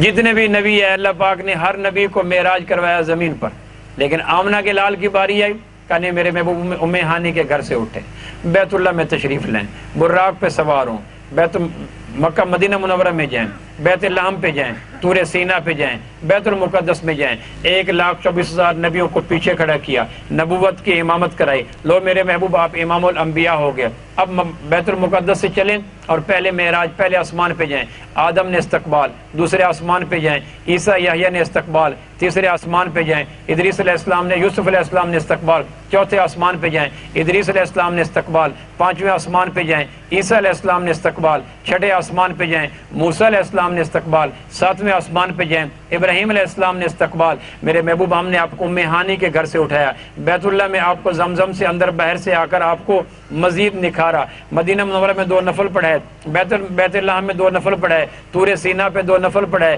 اور بیت المقدس میں جا کر امام الانبیاء بنایا۔ اب میرے محبوب ہم نے 7 آسمانوں سے آپ کو اوپر لے گئے، 7ویں آسمان کے اوپر جبریل کا ڈرائنگ روم جس کو سدرۃ المنتہا کہتے ہیں، ایک پتا اگر گر جائے تو حدیث پاک میں آتا ہے 7 زمینیں 7 آسمان جبریل کے ایک پتے کے نیچے یوں آ جائیں۔ جس طرح تمہاری زمین پہ چلتی ہوئی چیونٹی کی جو حیثیت ہے، جبریل کے بیری کے درخت کے ایک پتے کے مقابلے میں 7 زمینوں 7 آسمانوں کی یوں وقت ہے۔ یہاں جبریل علیہ السلام تشریف لائے اور آ کے اللہ کے محبوب کو استقبال کیا۔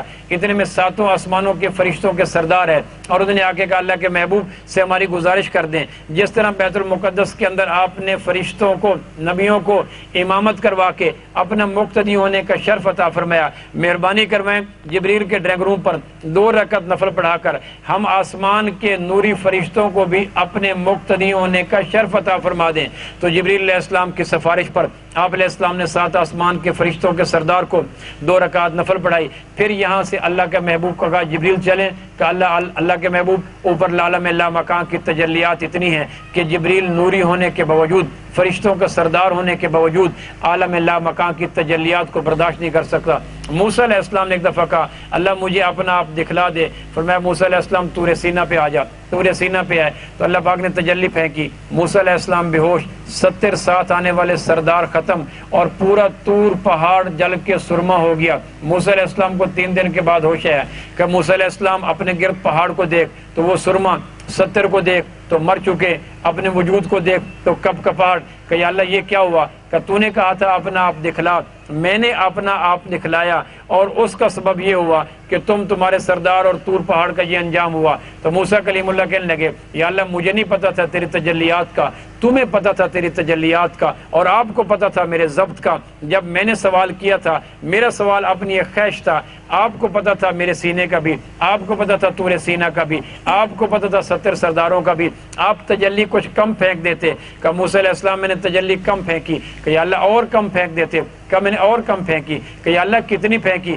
کہ موسیٰ علیہ السلام جہاں میں موجود ہوں اپنی شیان شان، میرے عرش کے گرد 70,000 نور کے پردے ہیں، ایک پردہ 7 زمین 7 آسمان سے دگنا موٹا ہے۔ جب میری تجلیات نکلتی ہیں تو 70,000 پردے چھن چھن کرتے ہیں، کچھ پہلی پردے پہ رکتے ہیں، کچھ دوسرے پہ رکتی ہے، کچھ تیسرے پہ رکتی ہے، حتیٰ کہ 70,000 کا آخری پردہ آ کر یوں پھٹنے لگتا ہے تو وہاں میں اس کے اندر سوراخ کرتا ہوں اور وہاں کا سوراخ پھر وہ تجلی نکلتی ہے اور عالم لا مقام میں آتی ہے، جبریل کے ڈرائنگ روم پہ آتی ہے، 7 آسمانوں میں آتی ہے، خلا فضا پہ آئی، پھر طور سینہ پہ آئی۔ موسیٰ علیہ السلام کہنے لگے یا اللہ اتنے دور آخری پردے کے اندر جو آپ نے سوراخ کیا اس سوراخ کو کچھ کم کر دیتے تاکہ تجلی کم آتی، 70 مر نہ جاتے، طور سرما نہ ہوتا، میں بے ہوش نہ ہوتا۔ کہ کلیم اللہ میں نے بہت چھوٹا سوراخ کیا، کہ پروردگار کتنا سوراخ کیا؟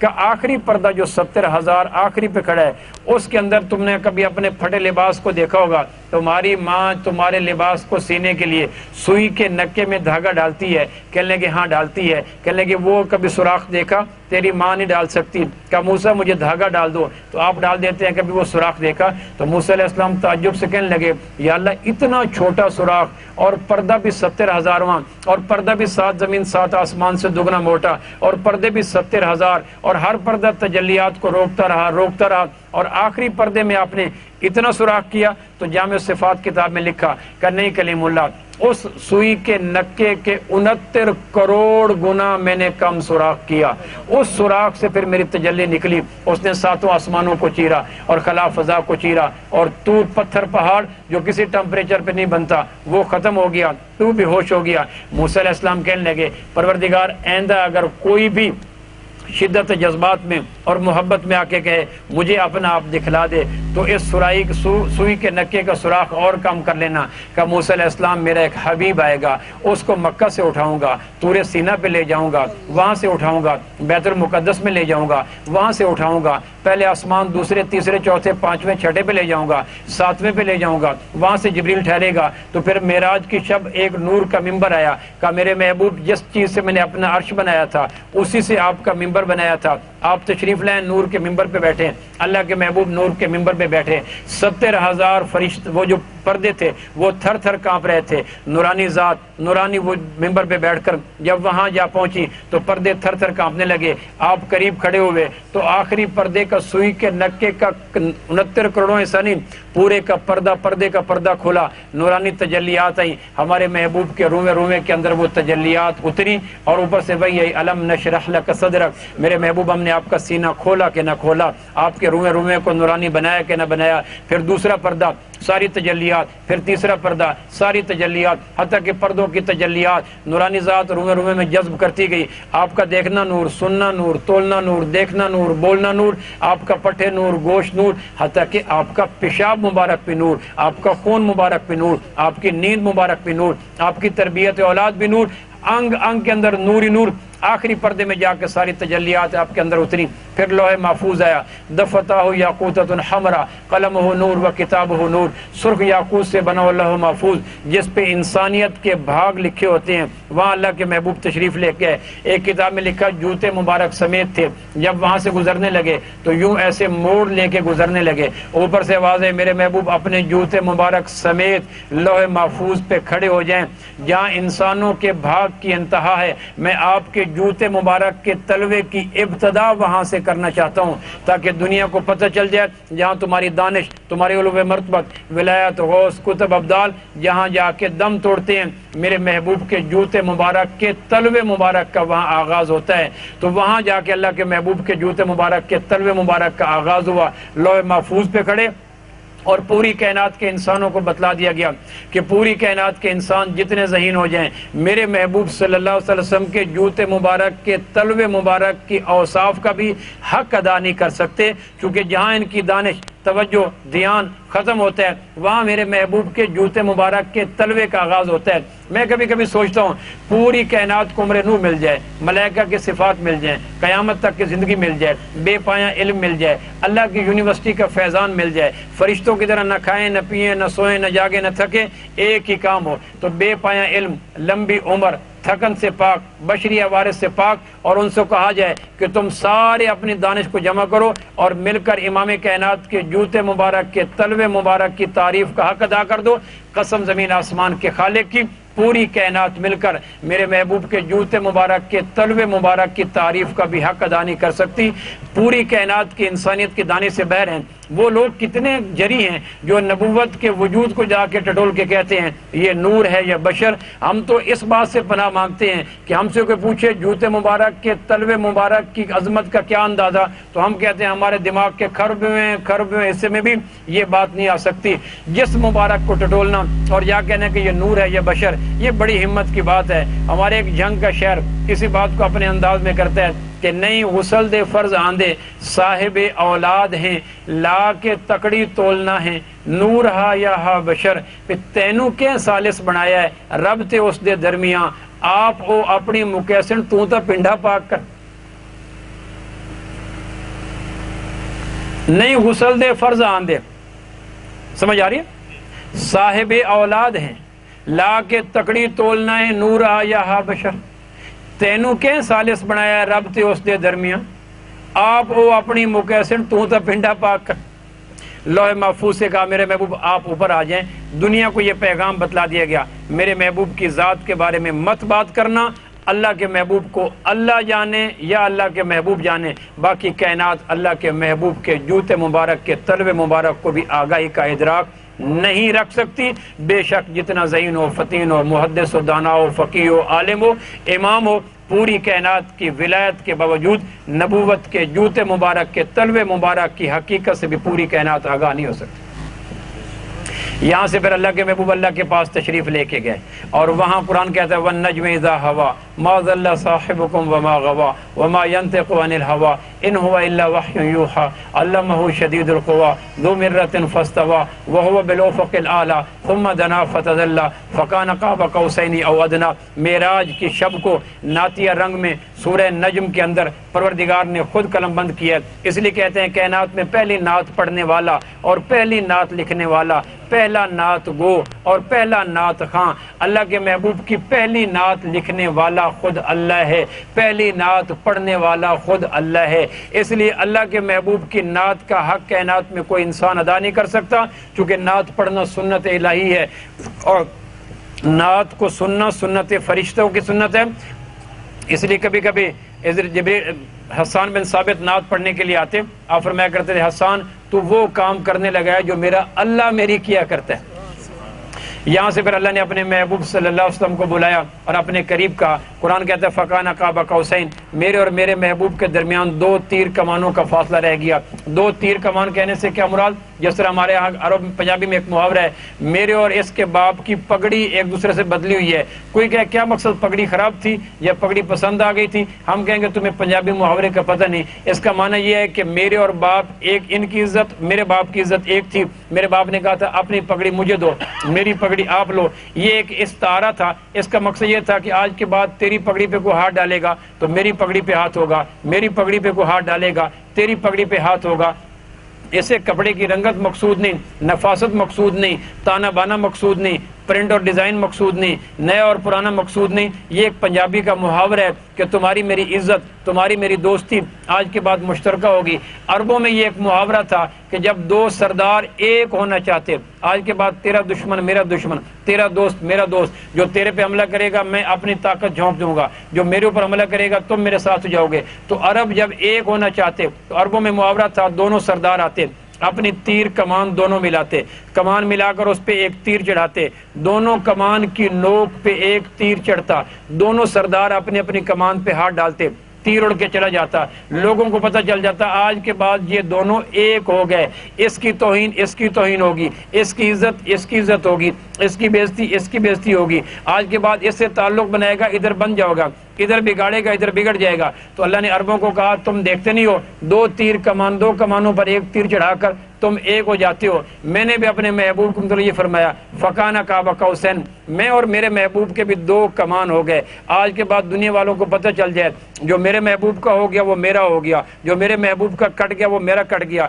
جس نے میرے محبوب کی عزت کی وہ میری عزت کرے گا، جس نے میرے محبوب سے بغض رکھا وہ مجھ سے کٹ جائے گا۔ قل ان کنتم تحبون اللہ فاتبعونی یحببکم اللہ۔ تو دنیا کے انسانوں کو پیغام دے دیا گیا اللہ سے تعلق بنانا ہے تو ڈائریکٹ مت جاؤ، تعلق ہے میرا اہل نظر کے اس قبیلے سے، خدا کو جس نے پہچانا محمد کے وسیلے سے۔ مشرکین مکہ نے کہا اللہ کا تعارف کراؤ، تو جواب میں یہ تھا اللہ یہ ہے، لیکن اللہ نے جبریل کو بھیجا کہ میرے محبوب سے کہیں، آپ یہ کہیں قل هو اللہ احد، آپ میرے محبوب کہیں میں اپنا تعارف بھی آپ کی زبان کے بغیر بنی نوع انسان کو نہیں دینا چاہتا۔ کیوں کہ دنیا کو پتہ چل جائے کہ بیچ میں اگر میرا محبوب نہیں ہوگا تو میں دنیا کی کسی عبادت کو قبول کرنے کے لیے تیار نہیں ہوگا، میں اپنا بھی کسی کو دینے کے لیے تیار نہیں ہوں جب تک کہ میرا محبوب بیچ میں نہ آ جائے۔ فکانہ قاب قوسین، لو بھائی ہماری 2 کمانیں اور ایک تیر ہو گیا، اب جو میرے محبوب کو راضی کرے گا میں راضی ہو جاؤں گا، جو میرے محبوب سے بغض رکھے گا میں اس سے صدیوں کے فاصلے پہ چلا جاؤں گا۔ دوسرے بات یہ کہتے ہیں فکانہ قاب قوسین کہ میرے اور میرے محبوب کے درمیان 2 کمان کا فاصلہ رہ گیا۔ آدمی کہتا ہے میں اللہ سے ملنا چاہتا ہوں، جواب یہ ہے کہ اللہ کے محبوب سے مل جاؤ، اللہ سے مل جاؤ گے۔ سوال ہوتا ہے کہ اللہ کا محبوب معراج کی شب اپنے اللہ سے ملنے کے لیے جب گیا تو قرآن کہتا ہے میرے اور میرے محبوب کے درمیان 2 کمانوں کا فاصلہ رہ گیا، تو جس نے مجھے ملوانا تھا وہ خود فاصلے پہ بیٹھا ہے، سو مجھے وہ کیسے ملوائے گا؟ میرے اور اس کے اللہ اور اس کے درمیان قرآن کہتا ہے فکانہ قاب قوسین، 2 تیر کمانوں کا فاصلہ رہ گیا۔ تو مجھے تم کہتے ہو اللہ سے ملنا چاہتے ہو تو میرے محبوب سے مل جاؤ۔ محبوب کی معراج کے شب میں قرآن کہتا ہے کہ اللہ اور اللہ کے محبوب کے درمیان 2 کمانوں کا فاصلہ رہ گیا، تو لہٰذا ذہن میں آتا ہے کہ مجھے وہ کیسے ملوائے گا جو معراج کی شب خود دور بیٹھا ہے؟ تو قرآن نے کہا او ادنا، قیامت معراج کی شب میں نے اپنے محبوب کو اپنے ساتھ ملانے کے لیے وہ 2 تیر کمانوں کا فاصلہ بھی توڑ کر معراج کی شب اپنے محبوب کو اپنے قریب کر دیا۔ آگے حدیث میں آتا ہے جب قریب ہوئے تو آپ علیہ السلام وہاں بیٹھے ہیں، کہاں ام ہانی کا گھر، کہاں یتیم شہزادہ، کہاں آمنہ کا لال، کہاں عبداللہ کا در یتیم، کہاں طائف والوں کی سختیاں، کہاں مکہ والوں کے الزامات، اور کہاں طرح طرح کی باتیں، کہاں جادوگر اور سحر کی باتیں، اور کہاں اللہ کا محبوب، کہاں حضرت خدیجہ اور ابو طالب کی وفات اور طرح طرح کے زخم، کہا میرے محبوب جو اہل مکہ نے آپ کے ساتھ کیا، طائف والوں نے آپ کے ساتھ کیا، لوگوں نے سحر مجنون دیوانہ کہا، آپ کے قلب نازک پہ جو بوجھ آیا، ہم آپ کو اپنے پاس بلا کر آپ کا مقام دکھلا کر ان زخموں کو بھرنا چاہتے ہیں۔ طائف والے اگر آپ کے مقام کو نہیں جانتے تو کیا ہوا؟ مکہ والے نہیں جانتے تو کیا ہوا؟ مدینہ والے نہیں جانتے تو کیا ہوا؟ اوس خزرج نہیں جانتے تو کیا ہوا؟ آپ میرے پاس تشریف لیں، خدیجہ کے فوت ہو جانے کی وجہ سے آپ پہ بڑا بوجھ ہے، میں تعزیت بھی کروں گا، ابو طالب کے مر جانے کی وجہ سے آپ کو بڑا دکھ ہے، میں تعزیت بھی کروں گا، اہل طائف کے ناروا سلوک سے آپ کا دل بڑا زخمی ہے، میں آپ کو اپنا قرب عطا کروں گا۔ معراج کی شب اپنا قرب عطا کر کے اللہ نے بتلا دیا میرے محبوب اہل زمین کی ناچاکیوں کا آپ گلہ مت رکھے، وہ کیا اور ان کی وقت کیا، تیرا رب 100 جان سے تیرے اوپر اپنی محبت نشاور کرنے کے لیے تیار ہے۔ تو جب قریب بیٹھے آپ نے سوچا اللہ اور میں، تو اب اوپر سے آواز ہے یا حبیبی ادن منی، میرے محبوب اور قریب آ جا، میں سرک کے قریب ہو گیا۔ پھر فرمایا یا حبیبی ادن منی، میرے محبوب اور قریب آ جا، میں سرک کے اور قریب ہو گیا۔ پھر آواز ہے یا حبیبی ادن منی، میرے محبوب اور قریب آ جا۔ پہلے 2 تیر کمان، پھر اس کو اٹھا دیا گیا، پھر مزید قربتوں کو واضح کرنے کے لیے اور قریب آ گیا۔ اب فرمایا میرا گھٹنا اللہ کے عرش کے پائے کے ساتھ لگ گیا۔ جب عرش کے پائے کے ساتھ لگا، اللہ نے اپنا ہاتھ میری کمر کے اوپر رکھ دیا۔ اندر کیا جہان اترا، کیا تجلیات اتری، اللہ جانے اور اللہ کے محبوب جانے۔ لوگ اللہ کے محبوب کے علم کی بات کرتے ہیں، میں تو اپنے باپ کے علم کے برابر کی بات نہیں کر سکتا۔ کہاں اللہ نے اپنا ہاتھ رکھ دیا، اب ماضی کیا، حال کیا، مستقبل کیا، اور دنیا کیا، آخرت کیا، نظر کیا، قبر کیا، حشر کیا، میدان حشر کیا۔ اللہ کے ہاتھ رکھنے کے بعد دنیا بھی روشن، آخرت بھی روشن، قبر بھی روشن، نظر بھی روشن۔ لو میرے محبوب میں نے اپنا ہاتھ رکھ دیا، ٹھنڈک اندر پہنچی، نورانیت اندر پہنچی، تمانیت اندر پہنچی، قلب اندر پہنچا۔ جب اللہ نے ہاتھ رکھا، پھر آپ کی زبان سے بے ساختہ نکلا التحیات للہ والصلوات والطیبات۔ یہ جو ہم التحیات پڑھتے ہیں، یہ معراج کی شب اللہ کے محبوب کا ڈائلاگ ہے۔ جب آپ نے دیکھا اللہ نے مجھے قریب کیا، ام ہانی کے گھر سے بلا کے اتنی قربتیں عطا کی، عرش کا قریب عطا کیا، گھٹنا عرش کے ساتھ لگا، قربتیں عطا کی، ہاتھ رکھ دیا، تو بے پایاں محبت کے جذبات سے خوش ہو کر کہا التحیات للہ والصلوات والطیبات۔ اللہ میری بدنی باتیں آپ کے نام، میری قولی باتیں آپ کے نام، میری مالی باتیں آپ کے نام۔ آپ نے تو میرے روئے روئے کو نواز دیا۔ اوپر سے آواز ہے السلام علیکہ السلام علیکہ السلام علیکہ ایھا النبی ورحمۃ اللہ وبرکاتہ۔ میرے محبوب آپ نے مجھے 3 چیزیں دی، التحیات للہ والصلوات والطیبات۔ آپ نے کہا میری قولی باتیں، میری بدنی باتیں، میری مالی باتیں آپ کے نام۔ ہم بھی 3 چیزیں دیتے ہیں، السلام علیکہ ایھا النبی ورحمۃ اللہ وبرکاتہ۔ میرے محبوب میرا سلام بھی ہو، میری رحمتیں بھی ہوں، میری برکتیں بھی ہوں۔ تو نیچے کھڑے تھے 8 فرشتے جنہوں نے عرش کو اٹھایا ہوا تھا۔ اللہ کے پیغام، اللہ کے محبوب کے ارشادات ان تک پہنچے۔ انہوں نے کہا السلام علینا وعلی عباد اللہ الصالحین۔ اللہ جو اپنے محبوب پہ بے پایاں احسانات ہو رہے ہیں، شفقتوں کے دریا بہا جا رہے ہیں، اللہ مہربانی کر کوئی 2-4 گھونٹ، 2-4 ابر کرم، 2-4 بوندیں ہمارے اوپر بھی عطا کر دے۔ السلام علینا وعلی عباد اللہ الصالحین۔ اللہ ہمارے اوپر بھی اور اپنے بندوں کے اوپر بھی کچھ۔ تو جبریل علیہ السلام سدرۃ المنتہا پہ تھے، انہوں نے التحیات کا آخری حصہ مکمل کر کے التحیات ہمیں نماز میں عطا کر دیا۔ تو بھائیو ایمان مضبوط ہوتا ہے اللہ کی باتیں کرنے سے، ایمان مضبوط ہوتا ہے امام کائنات کی باتیں کرنے سے۔ اللہ کی قدرت، امام کائنات کی محبت، اللہ کی عظمت، امام کائنات کی الفت، اللہ کی طاقت، امام کائنات کی بے پایاں شفقت جب یہ دلوں کے اندر گھر کرتی ہیں تو روئے روئے سے ایمان نکلتا ہے۔ پھر ایمان شریعت کو پسند کرتا ہے، عقائد درست، عبادات درست، معاملات درست، اخلاقیات درست، ہر چیز ٹھیک ہو جاتی ہے۔ کیونکہ جس طرح مال سے چیزیں خریدی جاتی ہیں، ایمان سے اعمال خریدے جاتے ہیں۔ تو معراج کی شب تحفہ ملا۔ میرے محبوب آپ میرے پاس تشریف لائے، میں آپ کو کیا دوں؟ لو میرے محبوب میں آپ کو وہ چیز دیتا ہوں۔ روزہ میں نے مکہ مدینہ میں بھیج دیا، حج میں نے مدینہ میں بھیج دی، زکوٰۃ میں نے مدینہ میں بھیج دی، کلمہ میں نے مدینہ میں بھیج دیا۔ میرے محبوب آپ تشریف لائے، عرش اولا کے مہمان ٹھہرے اور میری دعوت پہ آئے، بن بلائے تشریف نہیں لائے۔ اس لیے جبریل علیہ السلام جب دستک دی، اوپر سے آواز من دق الباب، نیچے سے کہا جبریل، اوپر سے کہا ومن معک، ساتھ کون؟ جبریل نے کہا محمد صلی اللہ علیہ وسلم۔ اوپر سے آواز بعث الیہ، بلائے گئے۔ جبریل نے کہا لقد بعث الیہ، بے شک خصوصی دعوت نامے پہ بلائے گئے ہیں۔ ہر آسمان پہ دستک ہوئی، ہر آسمان پہ سوال ہوا، ہر آسمان پہ جواب ہوا۔ میرے محبوب آپ تشریف لائے، لو ہم آپ کو ساری خیریں عطا کرنا چاہتے ہیں، دونوں جہانوں کی سعادتیں عطا کرنا چاہتے ہیں، عرش اعظم کا قیمتی تحفہ عطا کرنا چاہتے ہیں جو آپ کی دنیا آخرت کو بنا کے رکھ دے گا۔ یا اللہ آپ کا احسان، تو اللہ نے اپنے محبوب صلی اللہ علیہ وسلم کے وسیلہ سے ہمیں 5 وقت کی نماز عطا فرمائی۔ لو بے میرے محبوب جا کے اپنی امت کو 5 وقت کی نماز، پہلے 50، پھر موسیٰ علیہ السلام کی خواہش پہ 45، 30 گھڑتے گھڑتے 5 رہ گئیں۔ 5 پہ موسیٰ علیہ السلام نے کہا میری امت پہ فجر اور عصر کی نماز تھی، وہ نہ پڑھ سکی، آپ کی امت 5 وقت کی نماز کو ضائع نہ کر دیں، اللہ ناراض ہو جائے گا کہ مجھے حیا آتی ہے۔ اس پہ اوپر سے جواب ہے میرے محبوب ہمارا قول پہلا اور آخری ایک ہوتا ہے، ہم نے شروع میں کہا تھا 50۔ آپ کے آنے جانے پہ ہم نے آپ کی بات ٹالی نہ، دنیا والوں کو بتلانا چاہتے ہیں کہ جس ذات کی بات رب نہیں ٹالتا تم کیسے موڑ دیتے ہو؟ جس کے آنے جانے کو تمہارا رب نہیں موڑتا تم کیسے موڑ دیتے ہو؟ جس کے ناز نخرے کا خیال تمہارا رب رکھتا ہے تم کتنے بے نیاز سے کہتے ہو سنت ہی تو ہے، خیر ہے، لو 45 نمازیں میرے محبوب میں نے چھوڑ دی، پڑھے گی امت 5 نماز، ثواب دوں گا 50 نمازوں کا۔ تو بھائیو اپنے ایمان کو مضبوط کریں۔ خوش نصیب ہیں وہ لوگ جو دین کی مجالس میں آتے ہیں، بخشے بخشائے واپس جاتے ہیں، دین کی مجالس میں آتے ہیں، نیکیوں کی طاقت لے کے جاتے ہیں، دین کی مجالس میں آتے ہیں، ایمان کی قوت لے کے جاتے ہیں، دین کی مجالس میں آتے ہیں، گناہوں سے نجات حاصل کر کے جاتے ہیں، دین کی مجالس میں آتے ہیں، جنت واجب کروا کے جاتے ہیں، دین کی مجالس میں آتے ہیں، جسموں سے بیماریوں کا اخراج کروا کے جاتے ہیں، دین کی مجالس میں آتے ہیں، دعاؤں کی قبولیت لے کے جاتے ہیں، دین کی مجالس میں آتے ہیں، آسمان کی برکتوں کو سمیٹ کے جاتے ہیں۔ لہٰذا خوش نصیب ہیں وہ گھر جہاں دین کی باتیں ہوں، اور خوش نصیب ہیں وہ لوگ جو لوگوں کو دین کی مجالس میں لانے کا سبب بنے۔ بھائیو ایک گزارش آخری ہے، مہربانی کر کے ہم 5 وقت کی نماز کا اہتمام کریں۔ میرے جی کی یہ آخری خواہش ہے، اللہ بھی جانتا ہے آپ بھی جانتے ہیں، کہ رحمانیہ ٹاؤن کا کوئی بالغ مرد ایسا نہ ہو اور گھروں میں کوئی بالغ ماں بہن ایسی نہ ہو جو اذان کے بعد کسی اور کام میں لگ جائے۔ میں نے ایک مصر کے عالم سے پوچھا، جب آدمی کسی کو عرب بلاتے ہیں تو بلانے کے لیے کتنے لفظ ہیں؟ اس نے کہا کئی لفظ ہیں۔ میں نے کہا سب سے محبت والا لفظ کون سا ہے؟ تو کہنے کہ جب ہم کسی سے انتہائی محبت ادب اور پیار سے بلاتے ہیں تو ہم کہتے ہیں حیا یا صدیقی، حیا یا حبیبی۔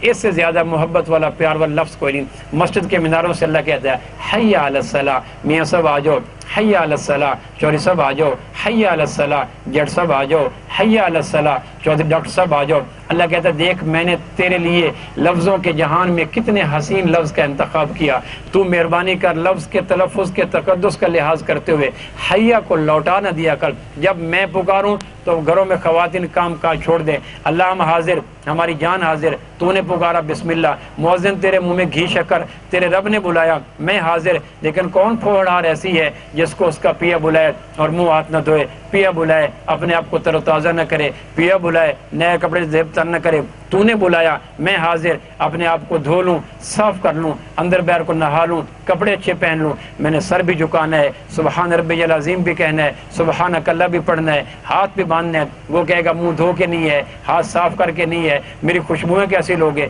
میرے سے باتیں کیسے کرو گے؟ تو میری گزارش ہے آپ اس مشن میں ہمارا تعاون کریں، جو بھی مسلمان ہے اس کو 5 وقت کا نمازی بنانا یہ میرے آپ کے ذمے ہے۔ اس مسجد میں پڑھے، اس مسجد میں پڑھے، ادھر پڑھے ادھر پڑھے، ہم فرقہ واریت سے اللہ کی کروڑ دفعہ نجات چاہتے ہیں۔ یہ وہ جرم ہے جس کے جرم کرنے کے بعد کوئی بھی عبادت قبول نہیں ہوتی۔